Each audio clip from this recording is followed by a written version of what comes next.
Greetings and welcome to this Thursday morning, the 30th of May. Actually, I'm sorry, it's not the morning anymore. I just got off work not that long ago. It is still 30 May. I'm used to doing these in the morning. It's roughly 1500, 3 o'clock in the afternoon. I've got a busy weekend coming up, so I'm going to try and do my read, react, and respond video right now.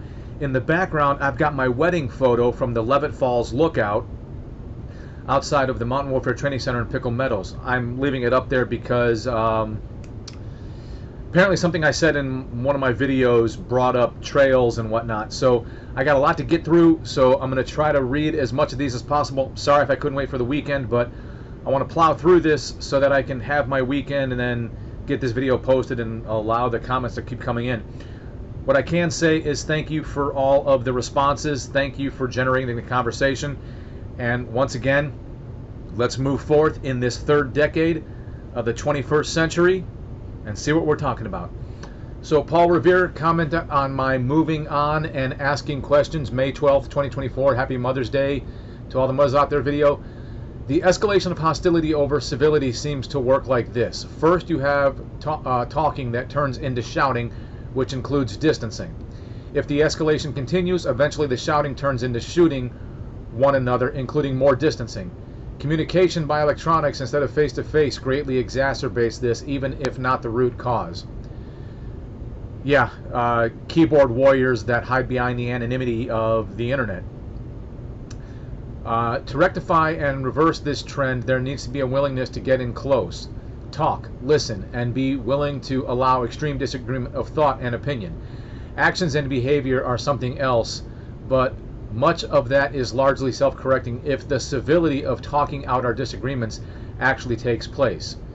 And then Paul Revere replied to himself, on the topic of bad apples among municipal police officers, I would like to stress that there has been a huge cultural distinction between the U.S. military and the typical police organization. The U.S. military has culturally, this is not mathematically precise thing, not tolerated genuine bad apples. This does not mean perfection. All men have issues, and leaders, especially young ones, need time for development.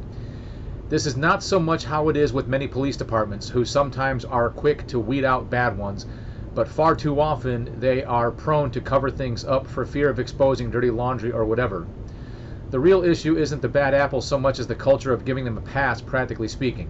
When those who aren't really bad apples themselves get infected by that bad culture, then a profound lack of confidence in the authority of officers sets in. I understand exactly what you're saying, and the way I interpret that, the way I understand that is we have a natural reaction as human beings to basically judge the group for the actions of one. And therefore, because of that pre-established knowledge, in order to preserve the mentality of the group, in order to preserve the sanctity of the group, more importantly to preserve the image of the group itself may try to cover up our dirty laundry. Not that we're trying to cover up for bad actors, but how can, if people are so quick and so willing to change their view and their opinion of a group because of one individual, then why wouldn't the group seek to preserve its image? Virtually everyone knows almost intuitively that the traditional military culture is distinct from police culture in this way. Now, this may also be an issue where the same fall in respect for police is underway with regard to the U.S. military, which held on to the antiquated values like integrity and honor a bit longer than other institutions. In any case, a sound principle to follow is to scrutinize the person who serves, either civil or military, as an individual without prejudice against their institution, for as much as we might not like it. The days when we can automatically presume upright conduct are really a thing of the past. Nevertheless, it only makes for more problems to presume the opposite. One might even think of it as rules of engagement for civility in the fallen world. What I will say on that note is this. First and foremost, when I was on I&I duty, which for those of you that are uninitiated, it's the active duty component that works at a reserve center and does the daily operations Monday through Friday. Normally not part of the reserve unit itself, but my billet was integrated, so I actually held a billet in the reserve unit. That being said, a lot of our reservists were in the law enforcement arena, whether corrections officers, sheriff's deputies, municipal police officers. depending on where they were in the Ohio area, some of them saw action on a regular basis, almost a daily basis. Not the kind of stuff we saw in the military. In the military, you could go on a 7-month deployment and go on 100 patrols and maybe only take contact on less than 20 of those. So, interesting point of view. I understand what you're trying to say there, Mr. Revere. I'll get to that in a minute, the pseudonym. Yeah, I don't know if we as a society are ready to move on to that point. I'd like to think so, but I don't know that we are. And then from my other video, comments from the Read, React, and Respond May 26th, 2024. Starts off with Andra Book. Hello, let's see if the comments work today. They seem to. And then Andra goes on to say, I would say no, everyone running for office is not clean snow, but I don't think the public should be accepting of the skeletons. I absolutely see the hypocrisy for sure. I just think this is a good moment to maybe go after more skeletons, possibly. All right, I get what you're saying. I think it is very divisive. It's a very divisive time in general, for sure. Absolutely. But there should, all caps, be accountability for the skeletons. I don't think that we should just be okay to leave the skeletons based on political party. If Hillary broke the law, the justice system should be allowed to go after her. I don't care. I would never interfere with that process and say you can't do it because she's a woman or a Democrat. And if a GOP guy did it, then he should be held accountable too, or a GOP woman. I have a whole video mocking Kristi Noem, for instance. I just think it's a mistake for people to close ranks around the rotten apples just because they represent the political party. Because then there is no longer a way to legally deal with the bad ones. And then you cannot get better apples in anymore. I don't think anyone should be above it. Basically, that's all. I get totally what you're saying. And look, I'm not saying Trump doesn't have skeletons in the closet. I just don't know that these particular skeletons are the ones we need to be dealing with. I think they're frivolous. I think it's grasping at straws. I think it's the over-weaponization of our legal systems to try to remove a candidate from the ballot because they know the current president is a mockery and a joke and we're losing respect amongst the world. So they're trying to remove him as a candidate because within the GOP there are no viable candidates. And again, it's equally sad that that's literally all we have, Republican, Democrat. I've looked at the other parties, and if you use my stepping in dog shit reference, the other parties are like a stray mule that wanders onto your property and takes a dump. At least I own Cujo. I own Fifi, the little chihuahua. All right? Those are my dogs. I'm going to step in their poop. I get it. I get to make a little bit of a choice, so to speak. But the stray mule that wanders in, like the Green Party or these independents or whatever, they're even worse. They're hot garbage. But that's my opinion. Just my opinion. Okay, where do we go? My bad for the spelling errors. I will try to spell check better. Honestly, Andra, if that's even your name, or if you want to go with the pseudonym, if you have long form stuff to say, this is what I've learned. I'm a cheater. I open up Microsoft Word, I spell out everything I'm going to say, and then I let Microsoft Word assist me with the spelling and the grammar and the yada yada yada, and then I copy and I paste and I look somewhat more coherent. I am definitely not trying to accuse anyone of anything. It's just hard to judge tone online a lot of the times. That part was in reference to your saying that service members find it difficult sometimes to accept civilians saying you did this part wrong because for them the service is very emotional and they lost friends or relatives. I do get that, but I also think we need room for actually connect on the topics which are common to both civilians and military, so that there is a healthy communication without people automatically feeling like civilians are just trying to attack or accuse them. Basically, I know some civilians are like that, but to me, those are just the bad apple civilians, and the service community should not take their opinions as the norm for all civilians. I don't necessarily, however, as somebody who was on the inside, as somebody who was in the military, not everybody who serves does the same job. Not everybody who serves has the same experiences. Not everybody who serves is a snake eater. Not everybody can be the Delta Force Recon Sniper SEAL PJ. It just is what it is. I do think that people of all different types of professions can be very, very hypersensitive for various reasons. Not all. I don't also think that all civilians are a certain way.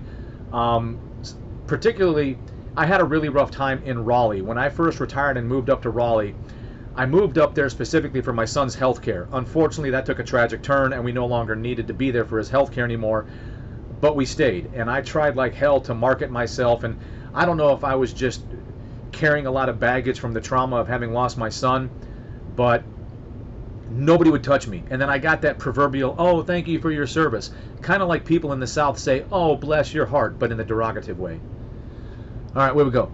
I think that a lot of the disagreements between military communities and civilian communities are due to misunderstandings and people not being used to talking to others outside their circle.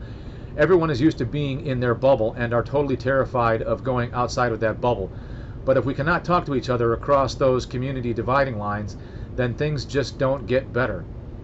If I have a pretty good feeling that the campuses are about to go to shit and you have terrorist sympathizers on campus who are going to attack you or someone you know based on you being in the military, I need to be able to say that without people freaking out, because we do not all have access to the same information.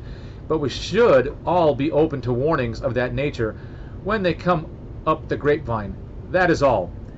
And honestly, Andra, we may disagree on this, but that's also why I'm a big proponent and a big defender of the Second Amendment, because every caliber of round I currently possess that belongs to a firearm that shoots said caliber, none of which is anybody's business at the moment, they all move a lot faster than 911.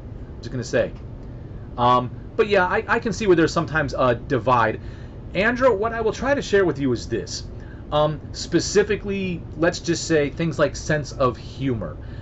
We in the military have a certain sense of humor. Perhaps those of us that served in different professions in the military have a different sense of humor. Like, when I'm in a group setting, I may say stuff like, it's like prison sex. You don't have to like it. It's just going to happen. And amongst the appropriate group of people, usually not civilians, it's like, oh yeah, you know, nobody's laughing because that makes sense. It wasn't meant to be a joke. It was just, that's a take on things. Oh yeah, you're right. You know, there's nothing you can do. It's just going to happen. You don't have to like it. You don't have to enjoy it. It's just going to, you know, like, or struggling like a mental patient in a straitjacket, or it's not gay if your boot bands are on, or it's only gay if you make eye contact. I mean, just, you know, things that were kind of, you know, frat boy, you know, jackassery in the military that is kind of unique to the military, that some civilians, they just, I don't know. Some of my other, and it's not just the civilians, there are, believe it or not, military personnel who seek to find a reason to be a victim, who seek purpose in life to be nothing but offended. Like, their whole purpose in life is to be offended. And these people have somehow leveraged all the resources for being victims. And they found some magical, mythical currency, like a Bitcoin, if you will, in being victims. I find it more prevalent in the civilian side than the military, but it still happens in the military. Not everybody in the military is worthy of the uniform.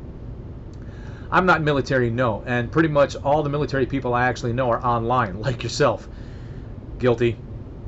I did comment on the Jocko podcast for a while, and I hung out on Crenshaw's podcast too. Those dudes are like trying to talk to a brick and being surprised that the brick cannot see another point of view than its own. There's no real point in trying, and I probably should have known better than to try, but we all do our best, right? Yeah, I usually don't comment on those things. I will mention this again as a disclaimer. I don't know any of these dudes personally, and this was prior to any controversy regarding Jocko, so it has nothing to do with that. I was not aware that was a thing or will become a thing at all. I just saw his talk on TED Talks, and it sounded good at the time in my life, and then I found the podcast and just went forward from there. I only know the information which was discussed. I don't get any of the background information on any information which is not online. I did not even know exactly what a Navy SEAL was when I found the channel. I just really needed help with business stuff, networking, trying to get something off the ground, and I thought the podcast was a good way to try to acclimatize myself to military speak, basically, so I don't say stupid things. Stupid things like, what is a Navy SEAL exactly? You all keep saying that like it should mean something, and I don't know what that something actually is.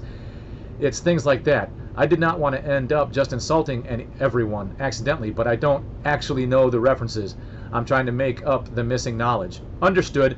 What I'll say on that one is I'll share with you Eric's email address if you want to try to get a hold of Eric and take it from there. Navy SEAL is basically the special operators of the Navy. They're capable from maneuvering from sea, in the air, and on land. Their primary focus is they can deploy with the Navy and either insert by water, or they can do a parachute drop. Typically, like us with the Marines, we're supposed to work with the Navy and come in from the shore. Like Afghanistan was like really weird for, like, say, people like SEALs and Marines, because it's so far inland to a landlocked country. But you know, that's a story for another time. Michael Sudsy Sutherland. Sudsy here. You don't have to read my whole YouTube issue. Hope you had a good Memorial Day. I watched the 172nd Stryker Brigade Memorial video. Been floating on YouTube for 17 years now. Shit, getting older. Tell me about it. And then enjoyed the rest of my weekend. Thankful for having been with those guys on it. Take care. Keep doing what you're doing. My response was, but that's what I do, brother. And then Andra responded, I would be interested in knowing more about YouTube challenges, but I must not monopolize the comments any more than I already did. I'm now tired of my own voice. That being said, please feel free to tell me everything about it when you have time. I see YouTube trying to fix some problems, but not really successful in my opinion. Happy Memorial Day. Real quick, Andra, because I know you have more comments. We don't celebrate Memorial Day. We remember the brothers and sisters we lost. We pay homage to them. It's okay if you don't understand. Hopefully you'll understand now moving forward. As far as YouTube goes, I've only had one issue, and I did a deep dive. I did all my research like Steven Crowder does, and this is in the very beginning of my YouTube channel. And I did one video talking about how the Democrats gained a foothold in the North and were able to spread the Democratic Party across the northern states, specifically in the major cities where you had low-income immigrant whites like the Irish and the Italians and whatnot, and the Germans and the Polish, who were basically being abused and taken advantage of by the robber baron industrial class. And there was a gentleman that got in good with them, and I outlined the whole thing. I left my references. That's the only video YouTube took down because it contradicts their narrative. But wait, Andra's not done yet. I'm sorry that I commented way too much on that last video. Laugh out loud, my bad. This is the most time I have spent listening to my own comments. I have successfully annoyed myself with them now and want to go back and edit the not so clear parts now. In my own defense, I never actually write them back to back. This is weeks of internet work. Laugh out loud. I totally monopolized the video though, so my bad for that. I would be interested in discussing some of the topics more in depth though, maybe in a different format. Is there an email address to contact you at? Maybe take a few days to recover from hearing me speak too much. I already feel the need to take a vacation for myself now. I'll put if I remember, I'll put my email in the description. I am a civilian. I just don't see much difference between military and civilian communities because where my ancestry is from originally, there was no difference. I'm from here, but extended relations were not. And all the military people who actually served did so over there, not so much on this continent. I'm used to the notion that there is no glaring divide between military and non-military. It was similar to how Ukraine's system is structured, which is pretty much most of the European continent area. And it was a situation where everyone knows someone who is military and everyone has relatives who are military. It's not typically something you would talk about or bring up in conversation though, because it would be like making a big deal of the sky being blue. In reality, we all share the same society and should be able to talk to each other even if we don't have the exact same career paths. It just makes more sense, I think. On that note, Andra, if you were born here, cool. If your family was not and you're from like an Eastern European country where military service was mandatory as part of your citizenship, I think I understand what you're trying to say. Here it's not. We used to have the draft, and in times of war up until Vietnam, we had the draft. After Vietnam, we went to an all-volunteer force. So now those of us that volunteer, we do so willingly to put our lives on the line and to write a blank check to the American government up to an impayable for our lives. And that kind of makes us feel a bit unique. All right? And that's where you might find a separation because now we are actively volunteering for this. It's not a mandatory thing. I sometimes think it should be, but I could only imagine Out of the 10 percenters I spent 90% of my day dealing with, how many more 10 percenters I would have if it was mandatory? I don't see it as a morality, or I don't see it as morally questionable to be part of the military either, whereas some groups in the U.S. see it as a bit of a sin, it seems. They seem to see it like you all volunteered to be murderers when you joined the military. I've seen places on the internet where they almost treat everyone affiliated with the military as mutants, basically like they barely think y'all share a human biology with the rest of the non-combatants. It's very strange to me. Not sure. It just makes no sense. It's just super disconnected from reality. Like everyone is living in their own version of fantasy reality, and there's no more common understanding that we all share the reality of day-to-day life. Hope that makes sense. Well, Andra, you have to appreciate how far removed we are from 9/11. Where you now have a generation of young adults that have been born after 9/11, have no concept of what happened on 9/11, have no concept of the consequences of 9/11, what got us into 9/11, what got us into the conflicts as a result of 9/11. So they just don't understand and probably don't care.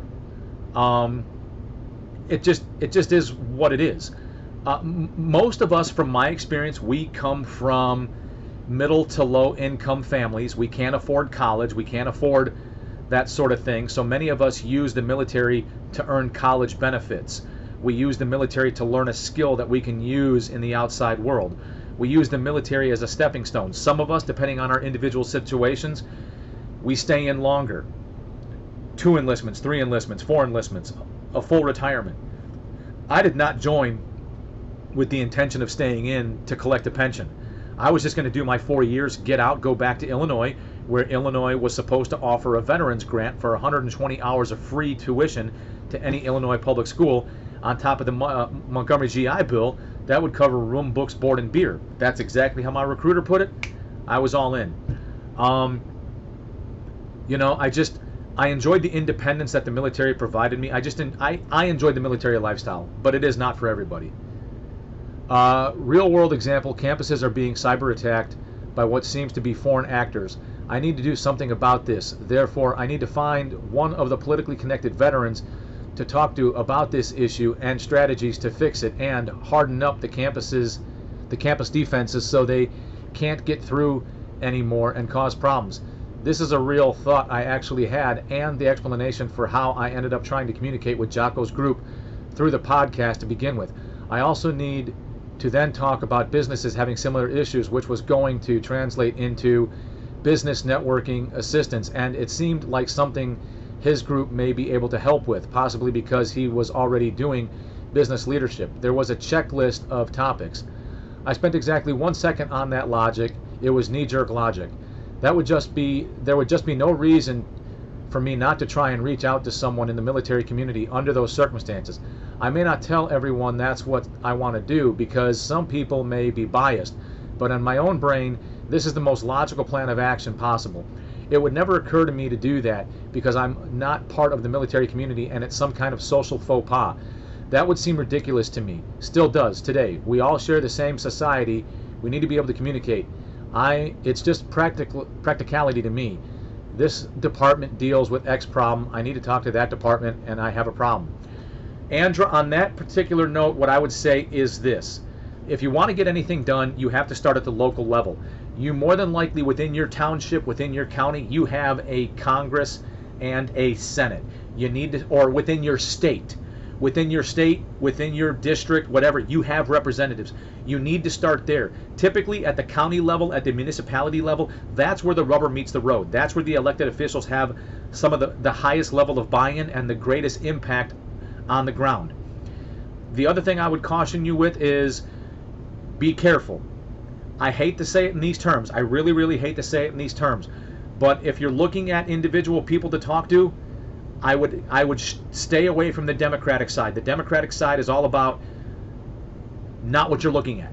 I'll just keep it that simple. I wish it was something else, but you're either looking at an independent or you're looking at a Republican individual that may hear your voice and hear your complaints.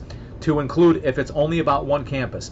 If you can show documentation, if you can show proof, and you can show that it's more than one campus, you'll probably get somebody to listen. But you need to start small and work your way up. and back up everything you're saying. Watermark it, whatever you got to do, because if you want to get credit for it, you need to make sure you can get credit for it.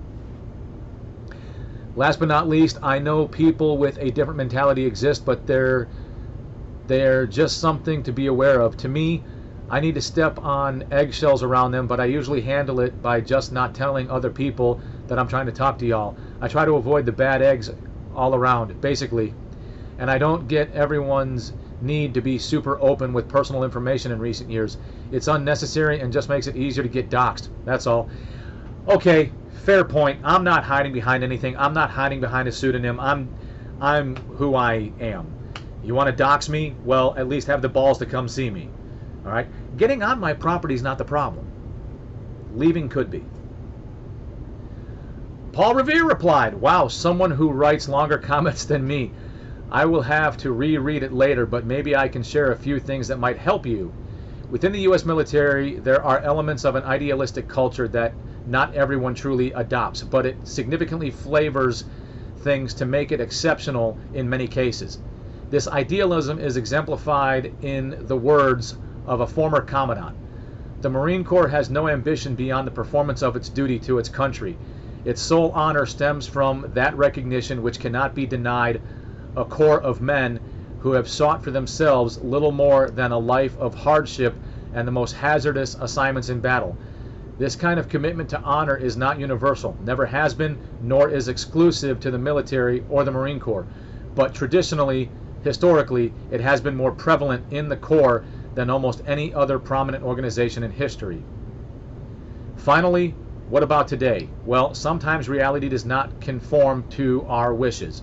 All aspects of American culture has degraded. Only the blind or deranged can disagree with that. The military is not immune, even if it degrades slower than other parts of society. As for the specifics of current military life, I strongly suggest you defer to those who have actively and honorably served within 10 years. There are countless errors in getting info. Shut up!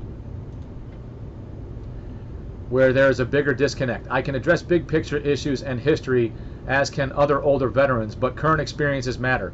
They matter a lot. Our future is partly in the hands of the youngsters currently serving. My comment to that, where I currently work is not a good example. One second. Yeah, where I currently work is not a good example. I basically work at the Transition Readiness Seminar. I teach the VA Benefits and Services portion. A lot of what I see, belligerent haircuts, belligerent civilian attire, belligerent uniform regs, 15 pounds of chewed bubble gum in a 5-pound bag. I mean, we used to have this thing, basically, if you were ever accused of being a Marine, is there enough evidence to convict you? A lot of the turds I see coming through, they need to get flushed. So Andrew replied to Paul Revere, none of this really helps. It's too generalized. I need to solve problems A, B, C, and D with a smiley face. Like, I do have a purpose as to why I started talking about this stuff and trying to connect with some of the military community. It wasn't random, but thanks for kind of trying. But the youngsters currently serving can't help with any of that stuff. It's not their wheelhouse as far as I know, unless there is a department dealing with the cyber attacks on universities within the active military complex. They can't do anything. Like, there has to be a department that is actually designed to deal with possible enemy state-sponsored attacks, right? Otherwise, there's nothing active duty people can do. So, might as well try to talk to military retirees who have gone into the private sector now, right? Which is why I'm on the Veteran Podcast. I also assume they're intrinsically bored by virtue of being retired and thus have time on their hands to help and extra energy to burn on side projects. Remember, no matter how long my comments are, I could never even begin to dream to compete with Jocko's podcast. 6 freaking hours per video, at least not yet. It would be funny if we ever did, though, wouldn't it? Just like totally out extreme ownership to his entire long-form content, make it 11 hours. No. All right? Somebody recommended the 6-hour response he did to the whole Ramadi controversy. I got 20 minutes into it, and I'm like, I can tell this is super good stuff. I would need a 6-hour road trip to listen to this. I don't have any 6-hour road trips planned anytime soon. Sorry, Jocko, no disrespect. 6 hours is a long time. If there's something specific I need to key in on, somebody please time mark it, whatever you got to do. Again, Andrew, you said happy holidays too for everyone. Celebrate. Again, little FYI, we don't celebrate Memorial Day. We celebrate Veterans Day in November. Memorial Day, we remember. We remember our fallen brothers and our fallen sisters that have paid the ultimate sacrifice, whose blank check was cashed. Stacer Bell, off topic. As a father of a daughter, wondering your thoughts on Harrison Butker's speech. For me, I'm still a firm believer in free speech, even if I disagree with it. The thing that has bothered me is responses comparing his speech to hate speech. I disagree. The commencement speech was not a hate speech, but a speech targeted for a like-minded audience, for the most part. However, Butker's reactions to the responses to his speech seem to reflect a little hatred. My response: give me a chance to actually find the comments instead of secondhand accounts so I can provide good, honest feedback. Essentially, I want to be able to hear and see it for myself so I can provide honest feedback. I've heard some of it. I could make a comment over what some I've heard, but it wouldn't be accurate. Andra, not to be outdone, replied, I found it extremely arrogant, heavy-handed, and self-involved. He also misrepresented the text and teachings of the Bible. I'm going to do a parody video of it, highlighting just how off base he actually was. Mr. Butker should really go to church in a language he understands, because Latin Mass is clearly not giving him any wisdom. He don't speak Latin, and his speech could be more closely associated with Pig Latin. I wouldn't call it hate speech, but he does see religion as a way to self-aggrandize, in my opinion, and I really dislike people like that. Their words are very cringy and like nails on a chalkboard to me. He's got no clue what the text actually says. I'm not a huge fan of religion. I get the nails on the chalkboard reference, but I don't know what he said, so I can't comment. I don't believe on jumping on the bandwagons. Too many people nowadays will just jump to either be extremely pro or against something without really evaluating it in depth. The middle ground gets lost in the fray. There are many different viewpoints in any circle, even the church. Most Christians are proud of the fact that the Bible, unlike other religions, sees men and women as equally capable of working, learning, teaching, and so on. It's not his place to try to twist that view into something he likes better. He doesn't speak for everyone, but I do fully support people's rights to speak out in accordance with their beliefs. How else would we know who they are? Anything else would encourage deceit. And Andra replied again, to me, the university has the full video without embellishments. Okay, roger that. Roger that. Stace! I'm an exception to the rule. I got married at 22 and will celebrate 25 years in July. Awesome. It wasn't that homosexuality wasn't as much as a thing back then. There were different policies that kept people in the closet. You know, I don't like to rewatch my videos. All I can really remember of the topic is, I think our generation, Stace, because I know we're right about the same age, we didn't care as much. It wasn't as big a deal. It didn't have to be as taboo as it used to be. And I think we opened the door to that concept. But I do think you're right. Our generation was still very much in the closet and were very hesitant and not ready to come out yet. I hope that kind of answers that, Stace. That last video I made was an hour long, and I'm not going to go back and rewatch it. Okay, Junebug. I like the channel. We should have some discussions, long-form conversations. Junebug, if you're talking about you and I, totally down. Not a problem. I have done it in the past. Not to plug my channel. Don't take it as such. If you look at some of my earlier content, like in the first 20 to 30 videos, I had at least one guy that was willing to get on camera, allow himself to be recorded, and have conversations. Bradley, another viewpoint from Chad Wright, ex-SEAL, YouTube link. Appreciate that. Regards, my friends. Bradley, I will try to check that out. By all means, keep hitting me up in the comments. You know, did you check it out? Did you check it out? Because I suffer from CRS, so you may have to do that, especially if you want me to comment on it. Andra, this is a good example of critical thinking gone down the drain. This is from U of T, which is currently trying to get rid of their pro-Palestine encampment. Dozens of U of T faculty speak out against schools' request for injunction CP24. It is about 100 faculty. University of T has 3,000 according to the internet. So not a huge chunk, but still significant. And the fun part is where the lady in the blue glasses quotes what was U of T's mission statement in 1992, and she quotes it being as the right to radical critical thinking and research. This is said in order to paint her movement as more in line with the real values of the institution than the people who are trying to get rid of the encampment, which is the rest of the university. They also boo the one person dissenting who walks up to the microphone to speak against their stance. Now, a lot of people would just react to this quote and either be extremely in favor or against this right to radical thinking and research. They would not fact check at all. And if you look at the clip, it currently has hundreds of comments doing exactly that. Lots of emotion either for or against. They're all arguing. Neither the reporters nor the editors nor anyone in CP24 has actually gone and checked whether what she is saying is factual and historically accurate. Nobody. This is the part of the statement she's trying to co-opt. Emphasis on part. Mission 1992. The University of Toronto is committed to being an internationally significant research university with undergraduate, graduate, and professional programs of excellent quality. Purpose of the university.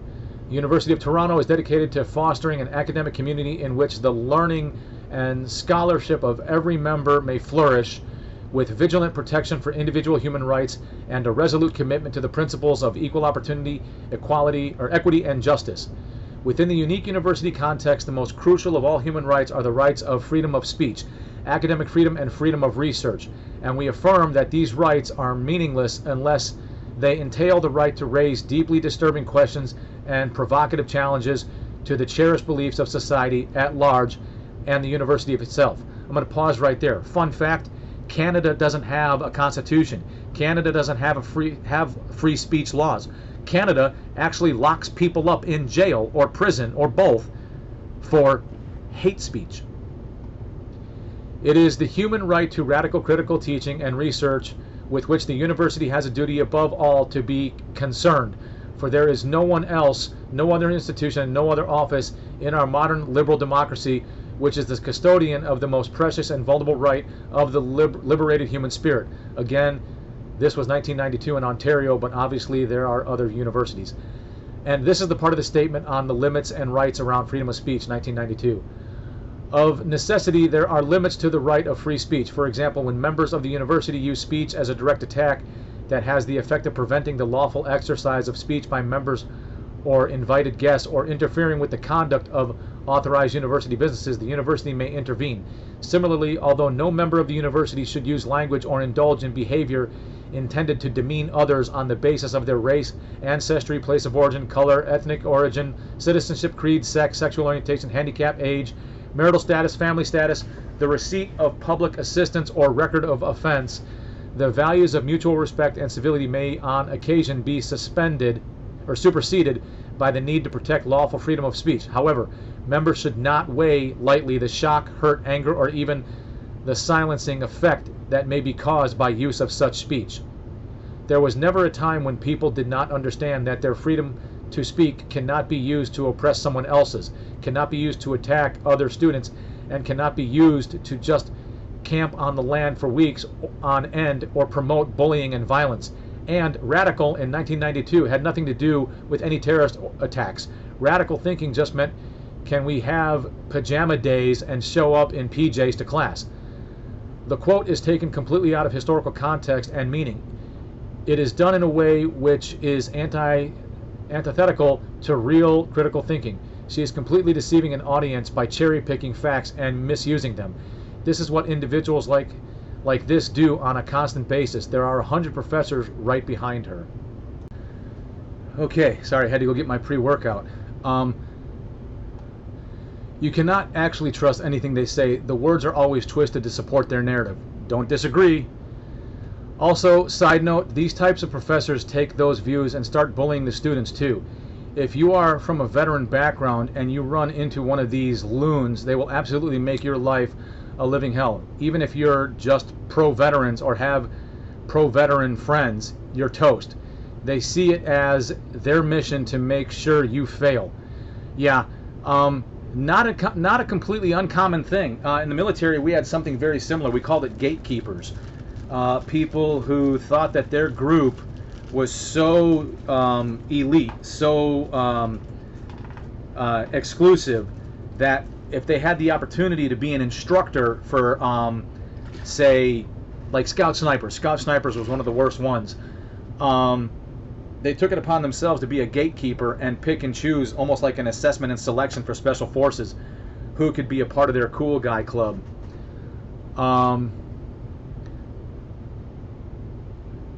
This is why I don't think it's worth it for anyone to be getting worked up about their words. They just need to be dismissed. There's nothing else you can do, because otherwise they keep slowly poisoning the campuses. The stuff they're saying can be very easily debunked, but no one else is really doing that debunking, because they get that this is a tactic to bully the school, and they're okay with it. So the words mean nothing. The intent is the main issue. They can threaten to sue if they get fired, but so what? Let them, because most people are not nuts. They do understand that this stuff is all lies, and a court has the resources to investigate, whereas the president of the school does not. People do still have the right to be worked up, of course, but is it worth it? Like, is it worth the stress? Is it worth the stress to your nerves to be feeling what they want you to feel, because the purpose is to drive discord and turn people against each other so they can pressure the universities into giving them what they want. All right, where did I leave off? And what they want is to support the insane shit, and they're willing to mislead and lie to bully the institution into doing what they want, basically. But logically, they don't have a leg to stand on. Legally, they don't really have a leg to stand on either. It's just noise. Andra, I don't want to necessarily jump ahead, but from what I've noticed, and part of why I started my channel, and part of why, you know, I started using it as therapy and all the different things, right, is it seems like there's essentially an attack on heterosexual Caucasians, heterosexual Caucasian males, what is considered to be the mainstream, so to speak. So if you can fall outside of that line of thinking, whatever the proposed line of thought is for Caucasian heterosexual male or masculinity, then you're in the right, and or you're a victim, or like Christianity, or whatever the case may be. Not that I'm all for all of these things all the time per se. I don't really give a shit about skin color, and I hate that, you know, other than trying to describe what a person looks like because it's necessary to, say, find them or identify them. I don't give a shit about skin color anymore. I never really have. It was only ever mentioned to me or brought up to me when I joined the Marine Corps. That being said, you're right.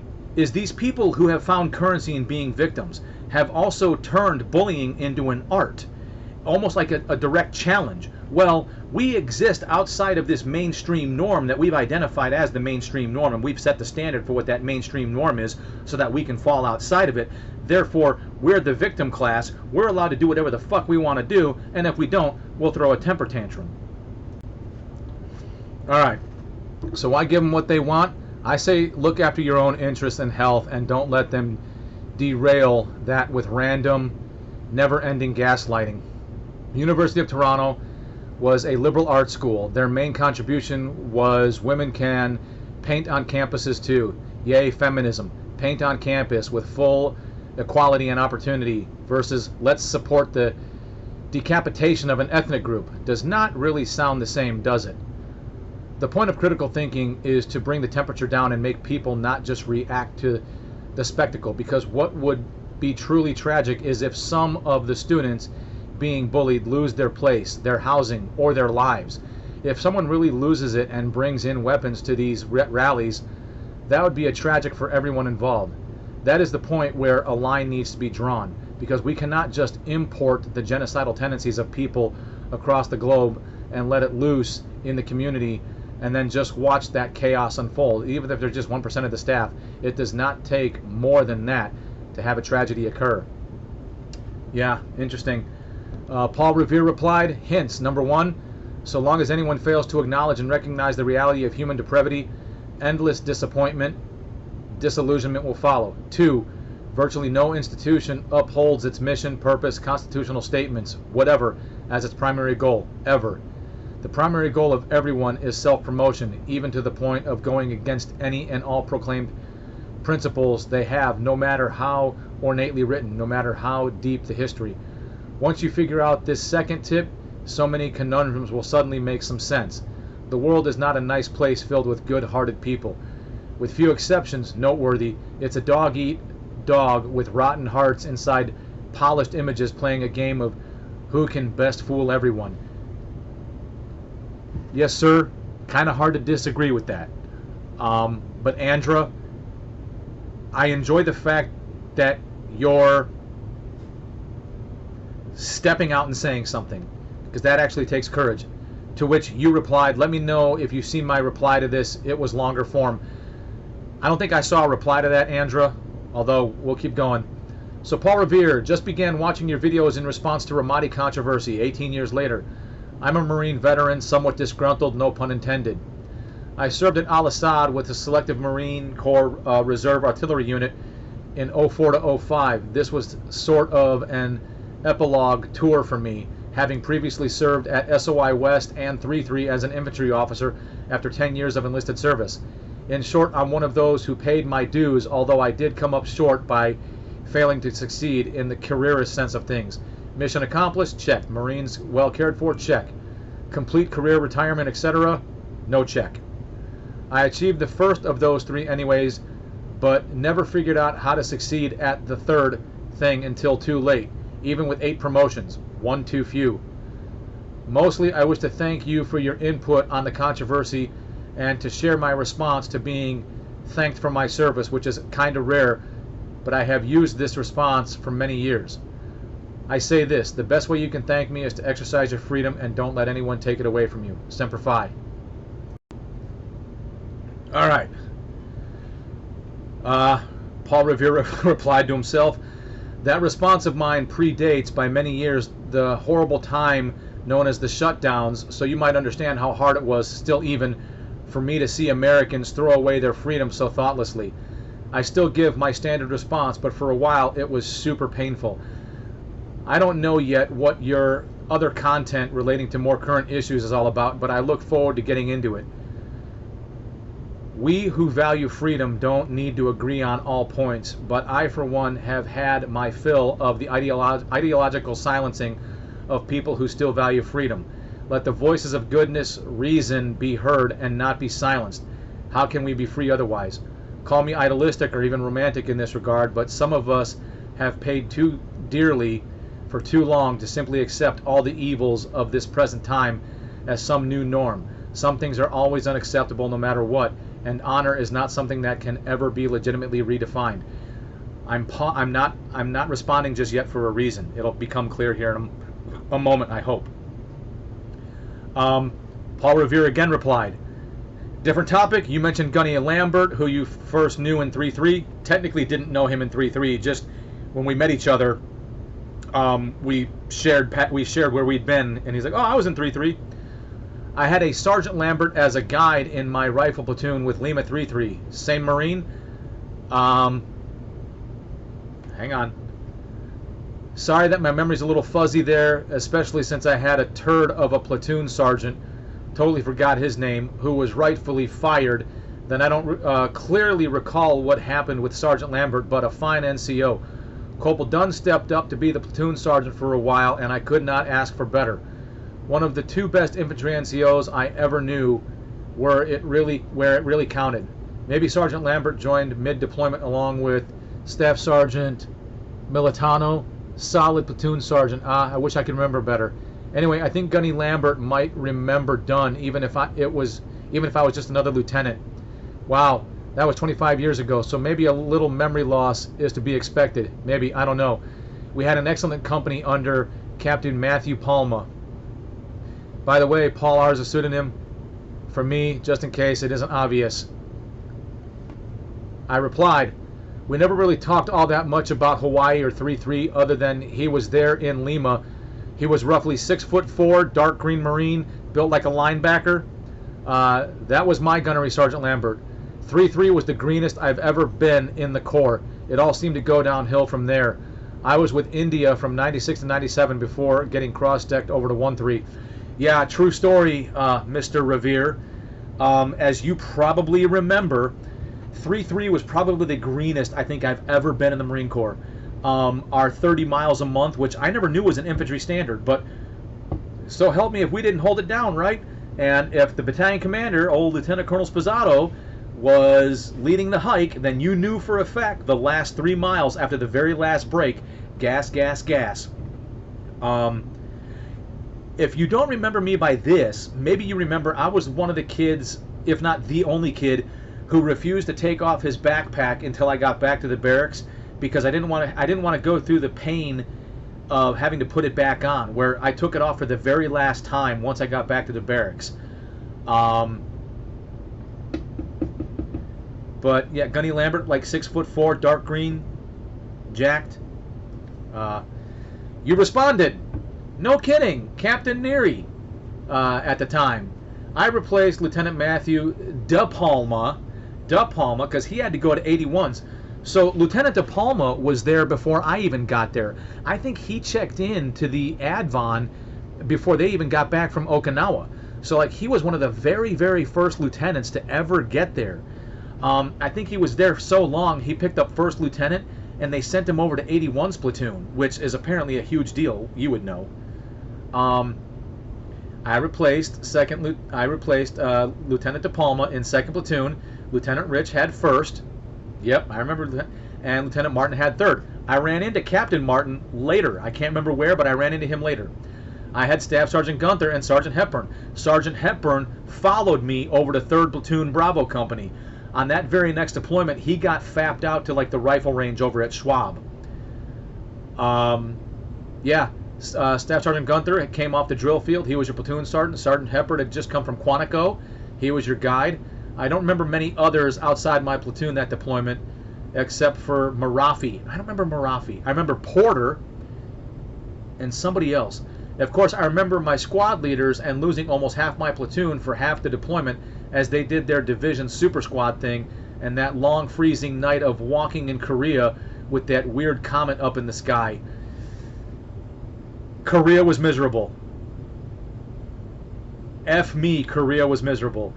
That was the one time I looked forward to doing that mop level exercise.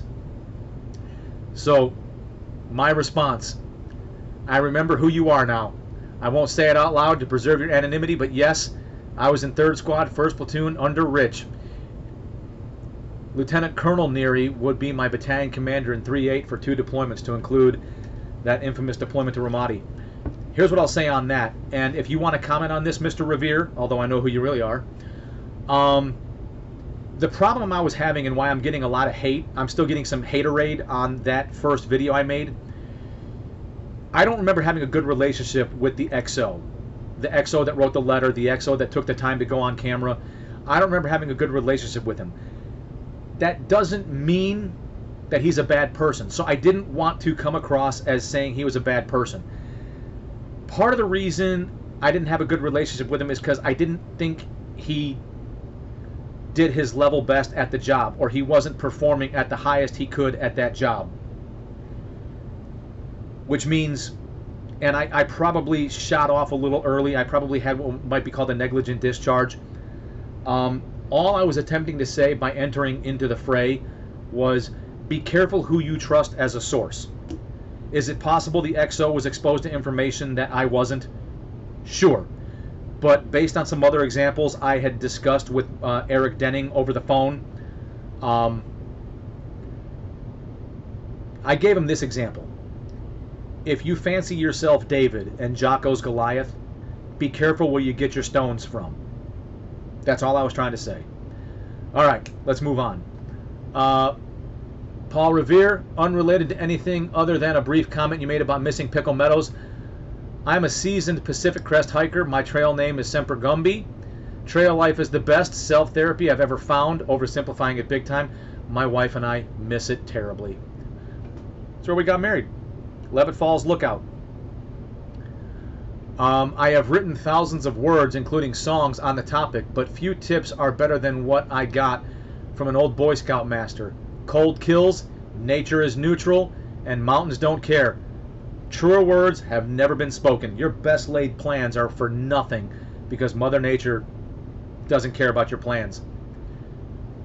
From me, don't wait too long to get out there with your lady. That's another freedom which is not guaranteed. I'm happy to answer any questions on the topic of long distance duration hiking and or can direct to others because not all hikers are alike.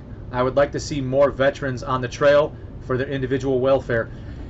I don't know if it's in the cards. We may try to travel back there. I don't know about moving back there. We both miss the mountains terribly. We both absolutely hate California politics. Beautiful state, terrible politics, and tragically its neighbor Nevada is also being infected by their politics. So I don't know. We currently live here on the coast in Vegas, Jacksonville. So we'll see. Mr. Revere, I'm going to play classical professor here. Panem et circenses. Bread and circuses. Big government, tech, media, etc. with boundless, meaningless distractions. Nihil novo sub sol. Nothing new under the sun. We are in many profound ways repeating the demise of the Roman civilization. It cannot be reversed, yet I would love for someone to prove me wrong on this. Please provide some historical example. I have not discovered one, not one even a hint or rumor. Nevertheless, how that demise occurs, the particulars, the speed, etc. matters. It matters a lot. How we conduct ourselves individually matters. One thing at least does not. In order to live a meaningful life, one worth living, the comforts and luxuries we so take for granted are not essential. Least of all is the naive expectation that people will commonly do that which is best for their broader communities. Most don't even do what is best for themselves, as they are too occupied with their bread and circuses, fast food and internet, or some equivalent. It's not lost on me, Mr. Revere, that I too am on the interwebs, that I may come across as a hypocrite. If you're not familiar with any of my back catalog, this is selfishly my therapy. I've been without a therapist for almost 3 years now. For anybody who's curious, I don't give a shit if you make fun of me. Two big things happened. I left the service after 20 years, and then 7 days after leaving the service, my son passed away due to his illness.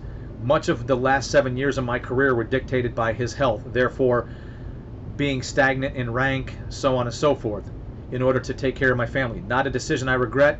I'm terribly grateful the Marine Corps allowed me to stay in versus a hardship discharge. I'm terribly grateful the Marine Corps allowed me to retire instead of kicking me out for a hardship discharge. So no regrets there. However, having left the only kind of work I knew for the last 20 years because I couldn't go any farther because of my rank, and then losing my son and not having the support system of the Marine Corps available to me, I needed something. I needed something to help me, to ground me. So I sought a counselor for grief counseling. And then it eventually turned into accountability counseling because I was starting to feel this weird sense of entitlement where, you know, I served and I did all these things and I have all these opinions and I feel like I deserve these opinions because I earned these opinions. I fought for the freedoms and the rights that I'm taking advantage of. What have you done that was so goddamn special? You know, for those who fight for it, freedom has a flavor the protected will never know. And I started talking to somebody about that because what I do for a living now for the past 7 years is I essentially teach for roughly 6 hours a day, where I've got a captive audience for about 6 hours a day.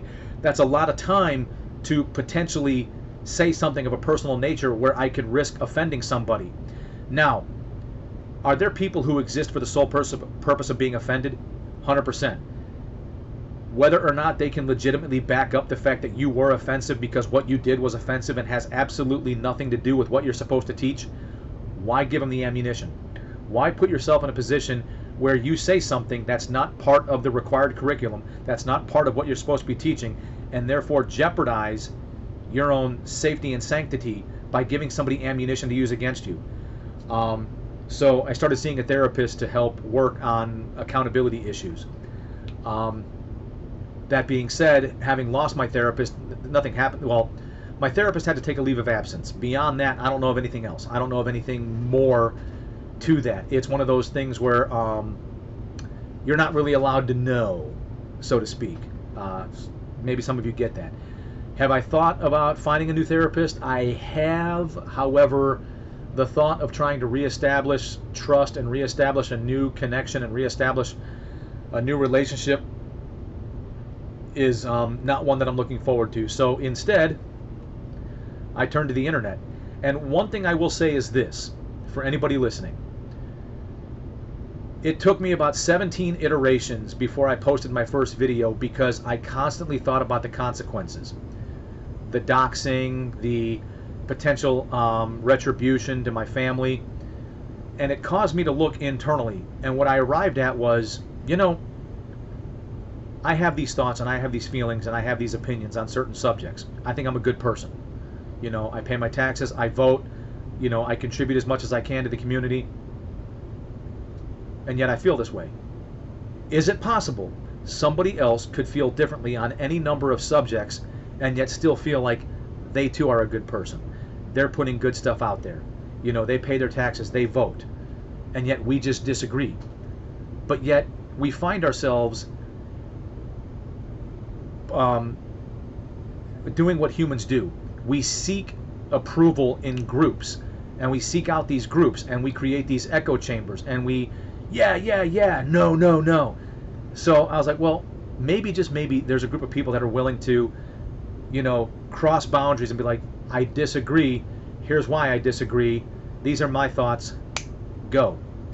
And I found that to be extremely therapeutic. I've only had a couple of people stay with me. Stace is one of them. Stace, glad to see you're back. I hope your mental health is doing good. I'm trying really hard to make that other nerdy video on my other nerdy channel. I got so distracted because I went to the Carolina Fear Fest and I got to meet Lachlan Monroe. I got to meet Jonathan Breck, the Creeper from Jeepers Creepers. I got to meet Costas Mandalore. Most people know him from Saw. I know him as Lord Shin from the live action Fist of the North Star. Got to meet Tom Arnold, and we got to meet Heather Langenkamp. Heather Langenkamp, most notably from Nightmare on Elm Street. So I'm working on that. For everybody else, this has been an hour long, but I wanted to get that out there before my weekend. That being said, I appreciate all the comments. Thank you so much. I hope you enjoyed my reading, reacting, and responding. With that being said, I'm going to call it. You know the deal. You leave a comment, I'll read, react, and respond. I don't give a shit about the likes, the notifications, the subscriptions, the Tinkerbells, whatever the hell it is. I'm just trying to generate conversation. And it seems like it's working. So let's keep up the conversation. Till then, y'all stay safe. You're awesome.